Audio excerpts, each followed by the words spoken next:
Your time in Thavner has certainly been eventful. In my opinion, carrying out Vitra's request and assaulting the Tower of Zot should be our highest priority. I agree. While I still have questions concerning the Forum and their grand undertaking, we have all but exhausted our avenues of investigation. Simply pressing them any harder on the subject will almost certainly result in our expulsion. Therefore, I suggest we explore the ethereal sea connection by way of a letter to Master Matoya, then make our way to Thavner. I wonder, even with the protection these talismans afford us, what can we hope to achieve once inside the tower? According to Orenvold and Frodola's report, they were unable to free the Emolja. Worse, their attempts triggered the tower's defenses, which led to a summoning of Luna Ifrit. What does it tell us that the Spires even have such defenses? Simply pulling a prisoner from the wall is fatal, thus the direct approach is doomed to failure from the outset. Any further measures to dissuade such actions seem unnecessary. Unless, of course, there is a way to free the prisoners without killing them. Then it stands to reason that any intruders will be met with overwhelming force.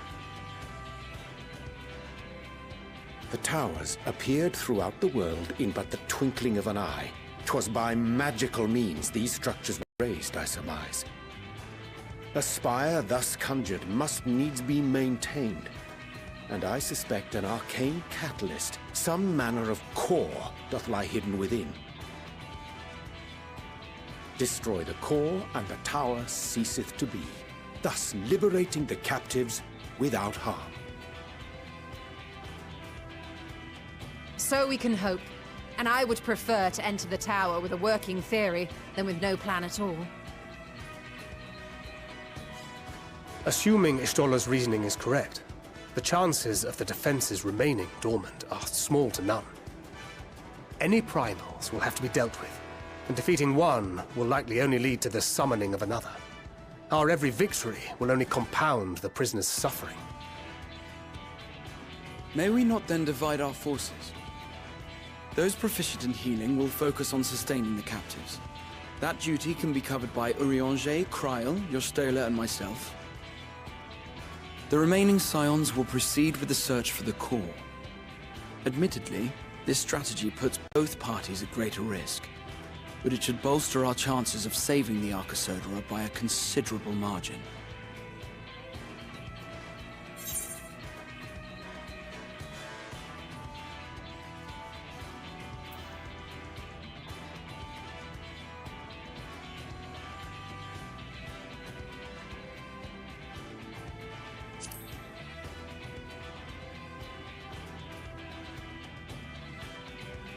Of course not. As our most talented healer, we need you leading the van, fighting primals on the front lines.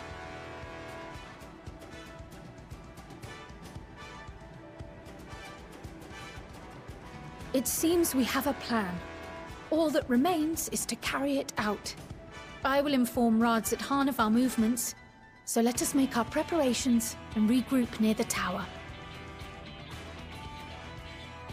The military post in what's left of the Hamsa hatchery should serve as a convenient staging point. That sounds perfect. And remember, the experimental aetherite at the confluence is there for those who need it, so there's no excuse for being late.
Is everyone all right?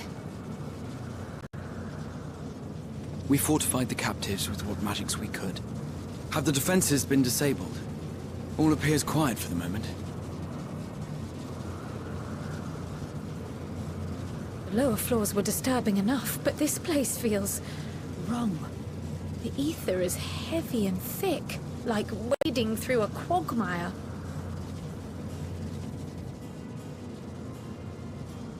I believe we stand in the tower's beating heart. What sayest thou, Ishtola? I see it. Ether siphoned from the land runs up through the spire, flowing to a single point. This is the core we seek. Yet something is off. As large as this structure is, it siphons far more ether than is required to sustain it. 'Tis as if the core is feeding on the energy, consuming it. I need to take a closer look.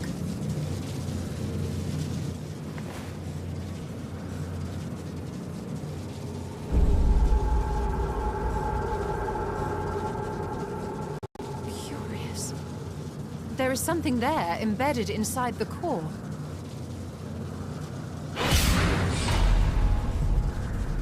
A man's limb. This is what we came to destroy? Yes, if you would be so kind.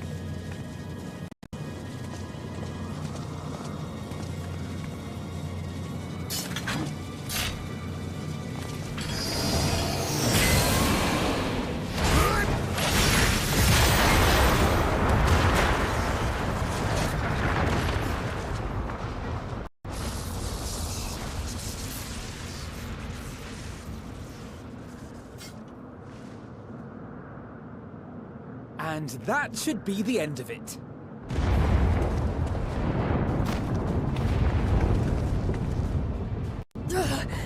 What now? My theory that the tower might come crashing down following the core's destruction doth appear to be correct. Bully for you! And how are we supposed to survive the fall?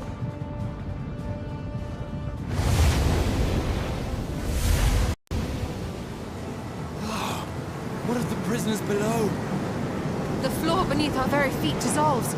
Brace yourselves! I pray I'm not too late.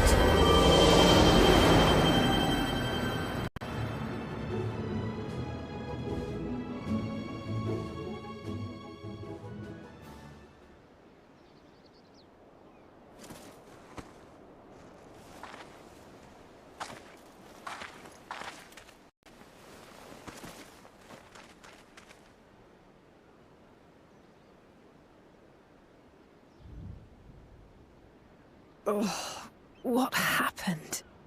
Where are we?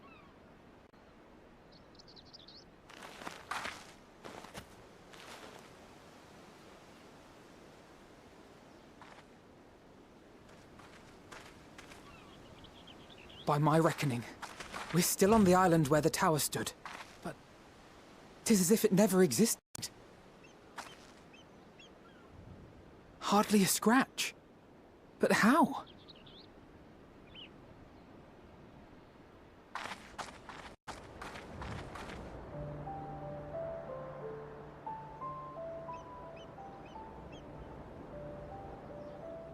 Graha wove a levitation spell at the last moment. Large enough to catch everyone, it would seem.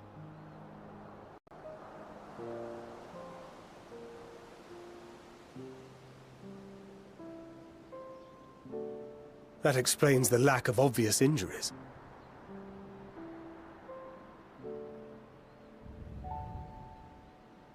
The expenditure of so much ether has taken its toll.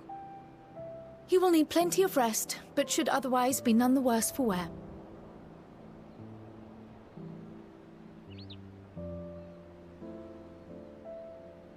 Then the immediate problem is what to do with our new friends here. They'll be much changed for their time in the tower. Even if their bodies are intact, I doubt we could say the same for their minds.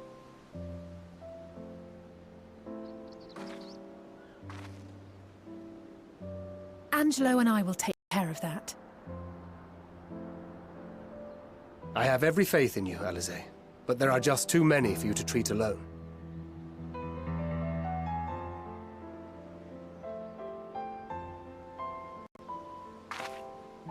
We'll send at once to Eorzea for more Porksties, and call on the local mages to lend a hand. Hail, Scions! We were watching the tower when it simply disappeared. What happened here? The threat is banished, and the people delivered. They are, however, in need of treatment, and we of a secure locale and helping hands to assist us in its provision.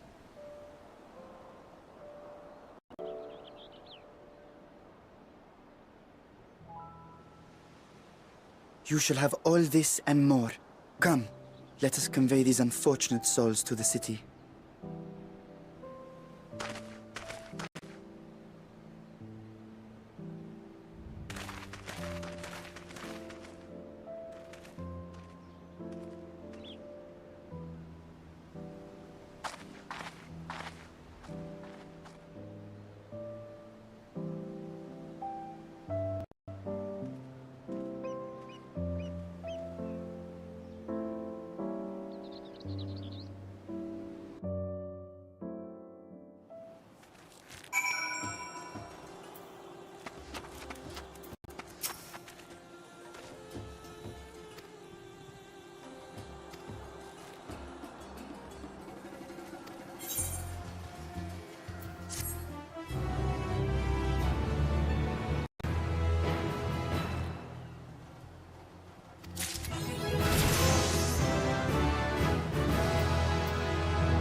Are we the last to arrive?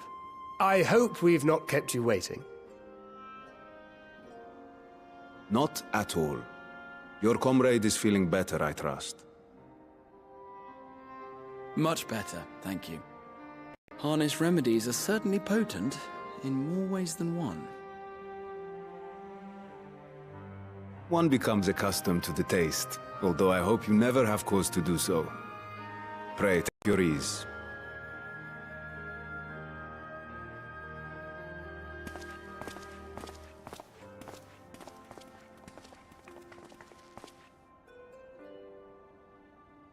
Full glad I am to see you all unharmed.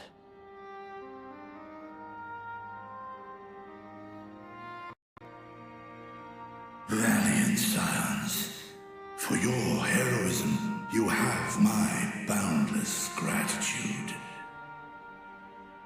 You cast down that dire tower and set free its hapless captives. You cleanse their souls of its corrupting influence. No words of thanks will suffice. In place of platitudes, I offer a bounty of warding scales. Pray accept your due reward, along with the goodwill of Radzat-Han. Alchemists throughout the land were put to work in the forging of your talismans. The finished ones have been collected, and now await you at the High Crucible of Alchemia. Present this letter when you are ready to take them into your possession.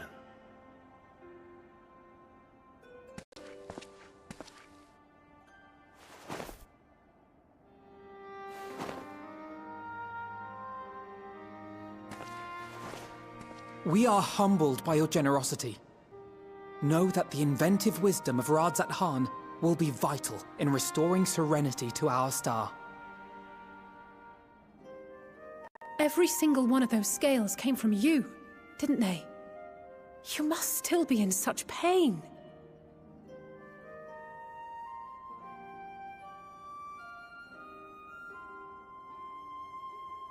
'Tis of no moment, a mere annoyance compared to the dreadful suffering inflicted upon this land and its people.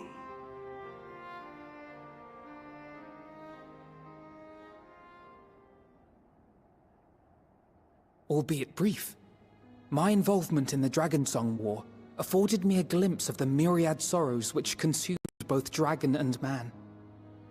Though you were half a world away, such tragedies as befell your kin must have affected you deeply.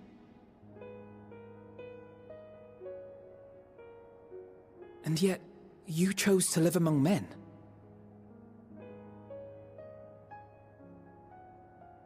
In the age when that conflict first bloomed, my choice had already been made. In some distant place, man slew dragon, and dragon slaughtered man. Yet no hate could I muster for those smiling faces which did look to me for guidance.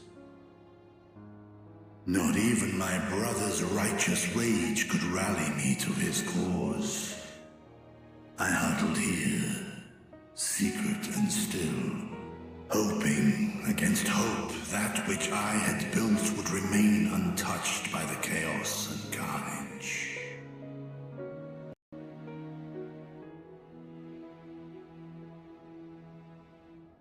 Twould seem we share the same desire for peace, great Vritra. To that end, I wonder if we might trouble you with another question. The Telophoroi are intent on recreating the final days, an apocalyptic event which we know to predate the sundering of the star. As the longest lived among us, know you aught of this terrible cataclysm?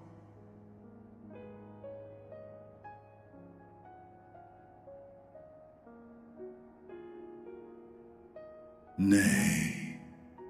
When war and strife drove my sire from his home, he crossed the great expanse with only our unhatched eggs as company. He alighted upon a shattered source, its 13 reflections long since scattered beyond the rift. Of events preceding his arrival, he knoweth naught, save that which Hydralin hath deigned to disclose. I see. So again, 'tis the inscrutable Hydaelyn to whom we must look for answers.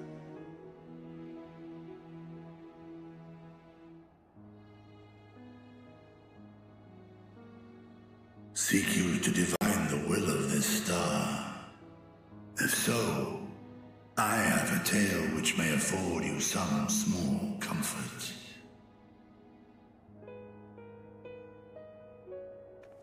'Tis a story from my youth, many, many years ago. To my sire, I once posed the question, of all the stars in the sky, why didst thou settle upon this one? To which Midgardsummer did reply, 'twas the last bastion of hope. He believed so long as Hydaelyn endured, so too might dragonkind. Solemn and portentous were his words. What deeper meaning they held, I could not, dared not pursue. 'Tis a stone I've left unturned ever since. Yet take you solace in the knowledge that whatsoever Hydralyn does strive towards, 'tis an ideal which hath earned my sire's conviction.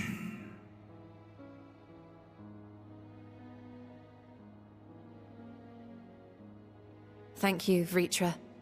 You've given us warm reassurance in a world gripped by cold uncertainty.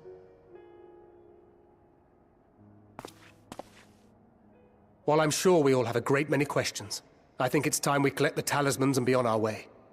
Our fight against the Telophoroi is far from finished.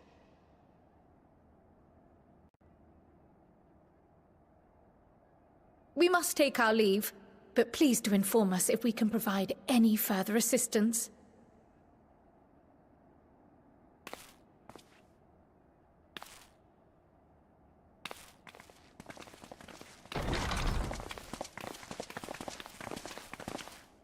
Prithee, a moment.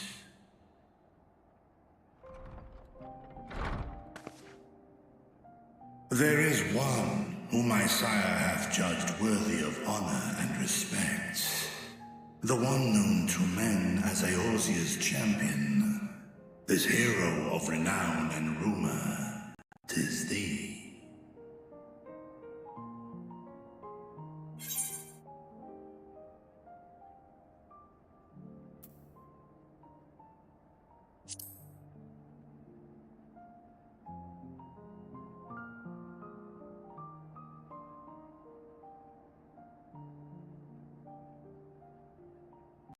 In accordance with the covenant he forged with Hydralyn, the stewardship of this star hath ever been his purpose. Silence in the face of thine actions is the greatest sign of his approval.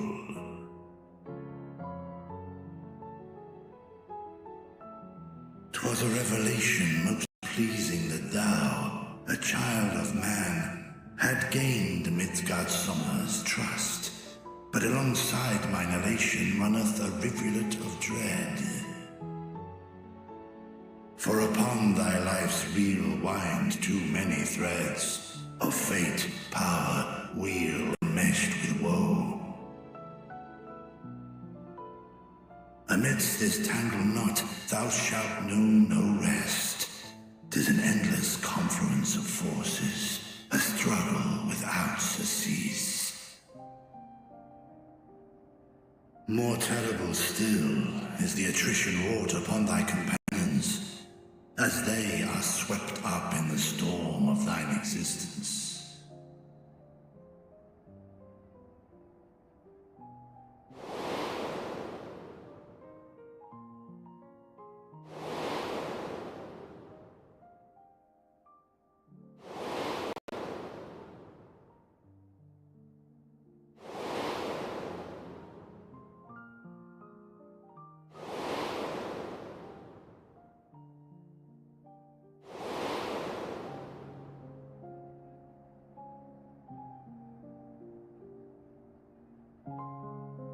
Take heart and protect them well.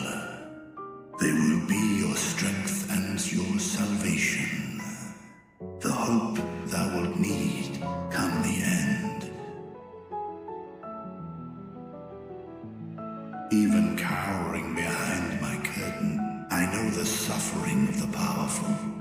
I have watched my siblings driven mad by loss. Thus do I exhort thee to spare no effort to keep thy loved ones safe.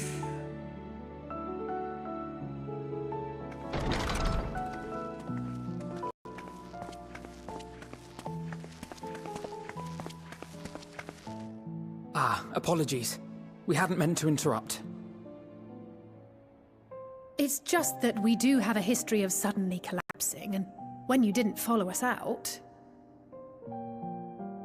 'Tis I who must apologize. I have detained your champion overlong with idle chatter. Go.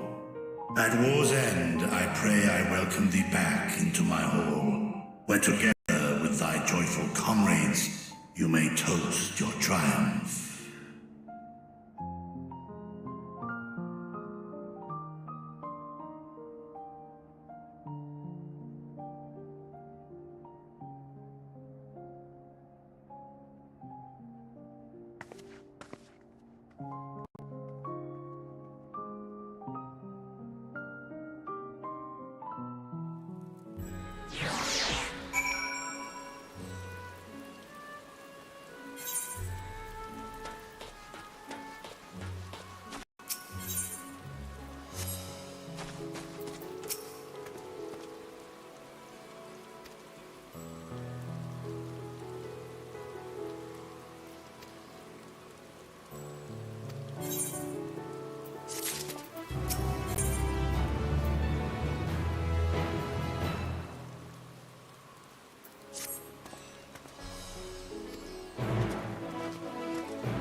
These are the talismans we were promised.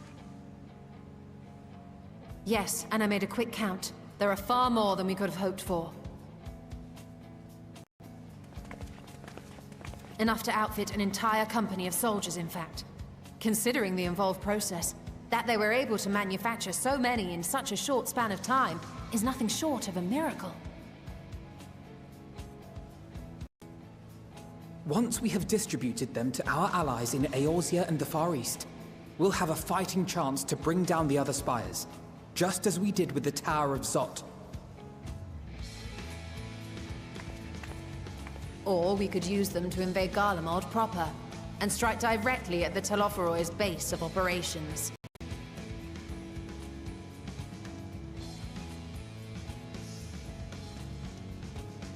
Of course, we would need to consult with various Alliance leaders before such a drastic measure could even be contemplated.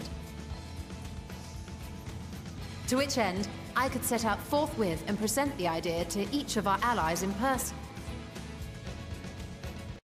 Pray allow me to undertake some few of those journeys. I find myself restless and in need of purposeful duties. I can head eastward. Bosnia and Dalmasca are just a short hop from here. And Doma's shinobi network should come in handy for passing on the word. We shall share the burden then. Meanwhile, I think it best that you and the others take the talismans back to the Baldessian Annex. We must keep them safe and secure until we've decided upon a course of action.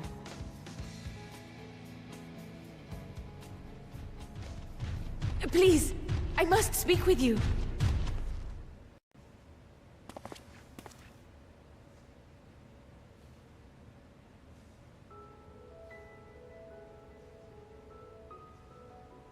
Nidana, you're awake. Yes. When I spoke with the carer at my bedside, she told me that one of Scions, a young woman, had cleansed me of the tower's corruption. It seems I'd been asleep ever since the treatment. But when I awoke and learned you were all still here, I knew I had to come.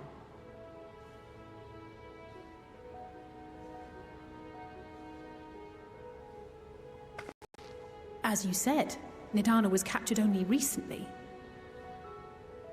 Such a brief exposure is swiftly cured, so I tended to her before we gathered at Megaduta. And I am truly grateful that you did.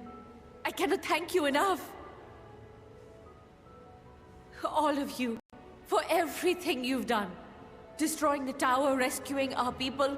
You've saved Thavnair from an awful fate.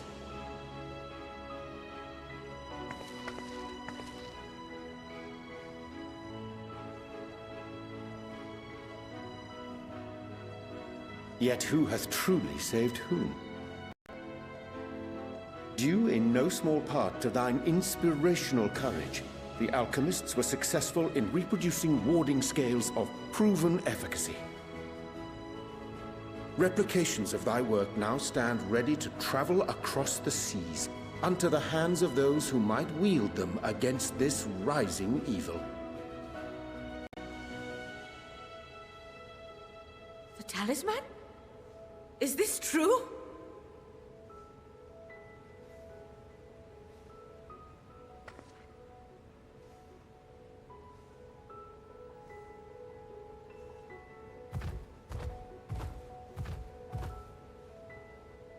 Oh, I was so groggy from sleep. I didn't even think to ask. Oh, our great work sent across the seas. It was worth it. Oh, it was all worth it.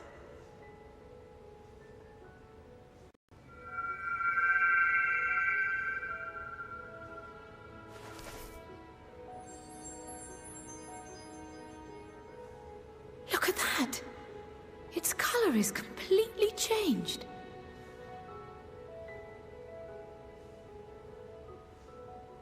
What do you have there?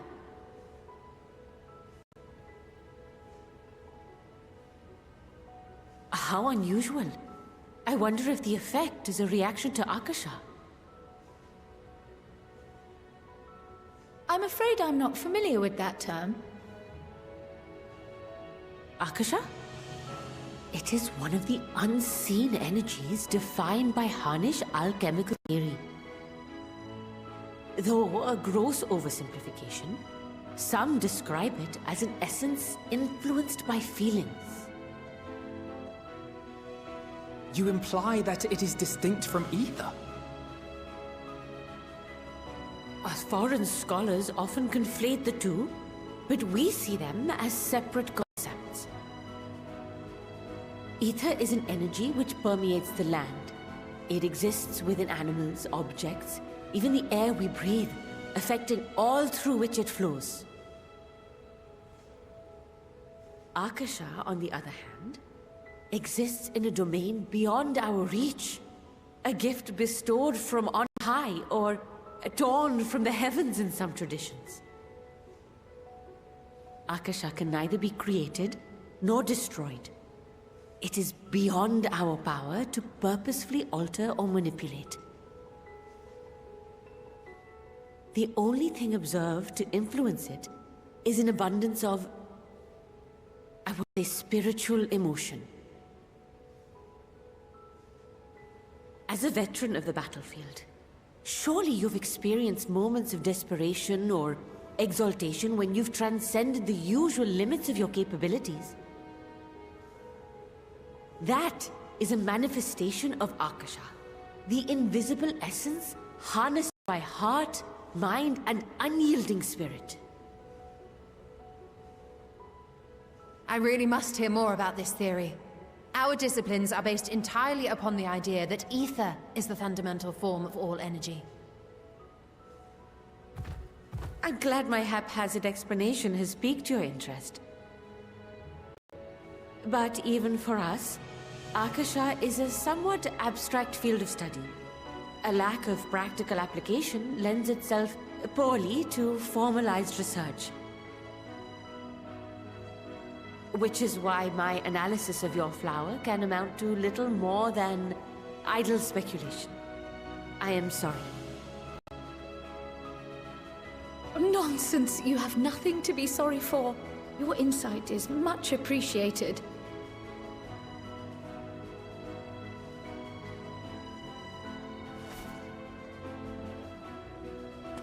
Shall we depart for Sharlayan then? I will see to it that the talismans arrive at the Annex. And we will be in touch once our talks are concluded. I suggest you rest while you can. From here onward, sleep is bound to be in short supply.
Take heart and protect them well.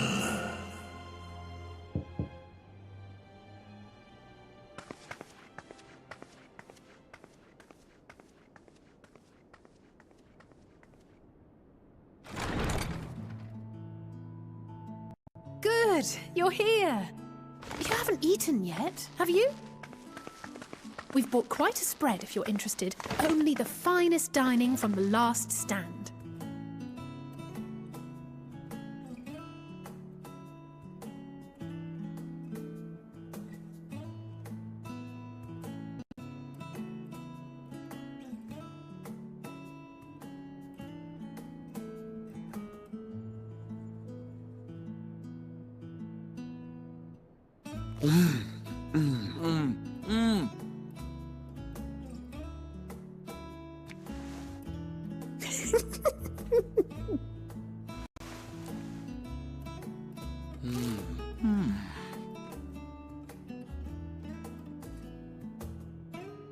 Lest you wonder, we invited Estinian as well. But he refused with a rather grim-faced, "No, thank you." I suspect Sharlayan cuisine is not to his liking. Oh, I don't know about that. Perhaps our lone wolf just needed some time apart. What? To perfect his brooding stare? Next time, I'll drag him out by the ear, sit him down in front of a Sharlayan feast, and see that he eats every last bite. An excellent idea. Of all people, warriors must take proper meals and rest if they are to maintain a healthy constitution. Poor Estinian, beset on all sides.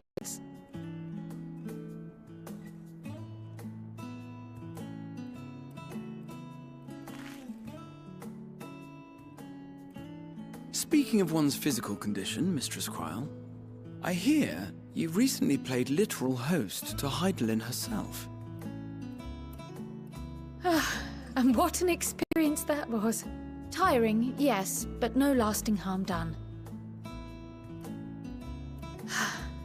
If anything, I should have liked to speak with her longer. I've not felt a hint of her presence since. Hydaelyn instructed you to carry that flower, yes?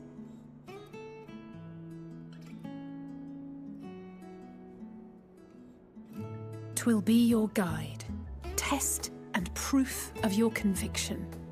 And then something about seeking joy in darkness, was it? Come to think of it, isn't that what happened with Dana back in Radzat-Han? The flower did seem to radiate a joyful glow, as if reflecting the elation we all felt, the relief of a people with renewed hope. Indeed, and in turn, I felt buoyed by that radiance. 'Twas akin to spotting a beacon, and knowing we were on the right path. I know we've not yet triumphed over the Telophoroi, or learned the full breadth of the Forum's plans. But even within the midst of our struggles, we find small moments of joy to sustain us. Rare and hard-won perhaps, but it is this pursuit of happiness that gives us the strength to carry on day after day.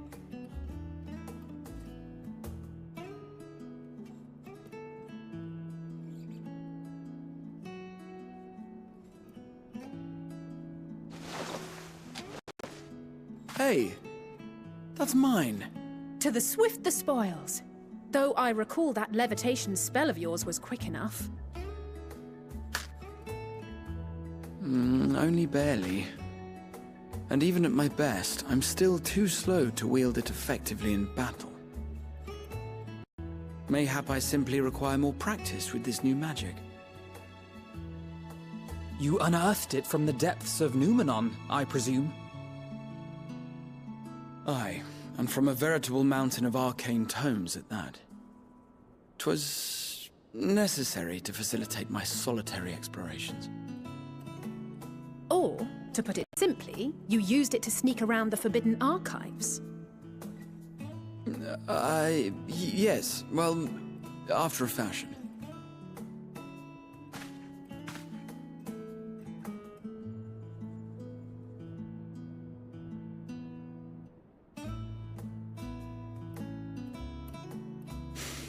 They're tall, you see. The shelves, they're too tall for me. And I could hardly move the library's platforms without attracting attention now, could I? Oh!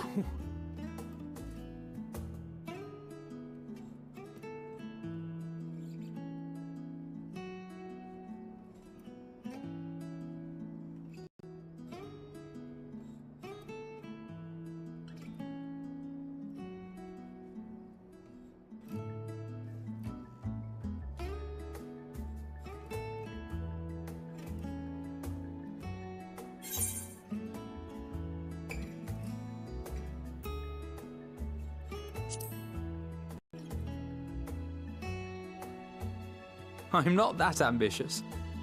But 'tis pleasant to idle away the hours every once in a while.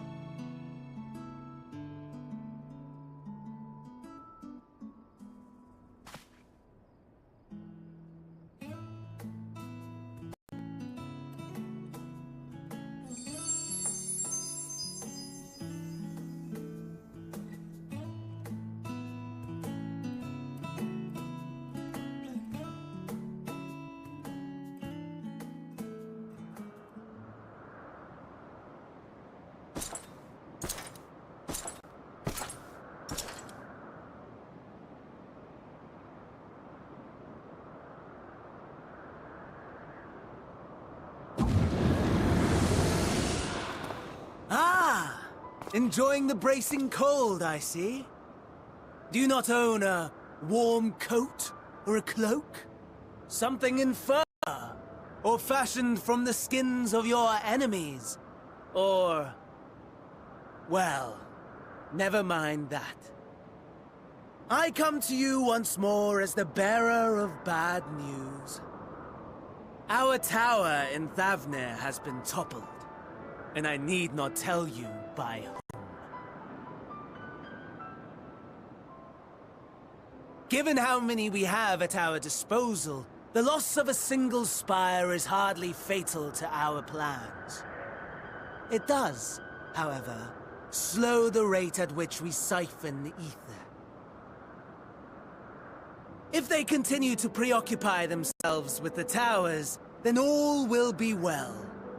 But should our foe prove bold enough to strike at us here, then the timing becomes questionable.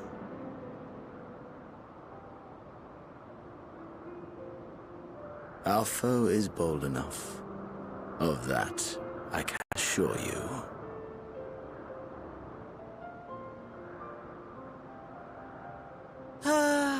Yes, very well then. I suppose I must prepare a proper welcome. Honestly, talk of your nemesis is the only thing you seem to enjoy. Does nothing else spark your interest?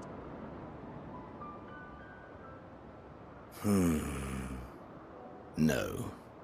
All else is... equal. Equally tedious. Equally disappointing. The world is a tepid bog into which we sink, too weak to thrash as the mud clings to our eyes and fills our throats till we blissfully choke. But then came the light, blinding and pure and hot, so very hot, enough to set my soul aflame. I basked in the afterglow until the void yawned once more, and then I knew the muck would never claim me again. There was naught for me ahead, so I drew the curtain on all that had come before.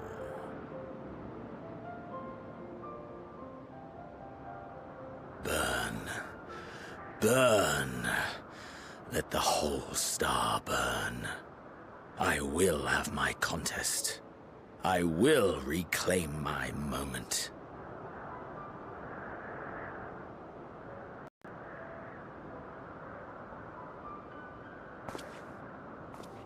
How wonderful that the emptiness of death has not dissuaded you from committing your life to its pursuit once more.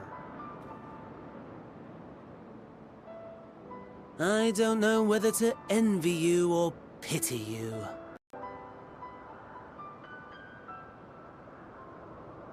You question my disinterest, but what of yours? Despite your noisome antics, I sense you take little pleasure in this endeavor. Mercy, my lord. Such pointed barbs from one who barely acknowledges my existence. Nevertheless, you are mistaken. For I do find this part somewhat enjoyable. You see, when I was mortal, I would always have the same dream. It was a fragmented thing, disjointed, all the faces incomplete. The setting, too, was unknown to me, so I thought it simply a fantasy of my sleeping mind. Until one day, I realized it was showing me the truth. Much as your dream of the final days enlightened you.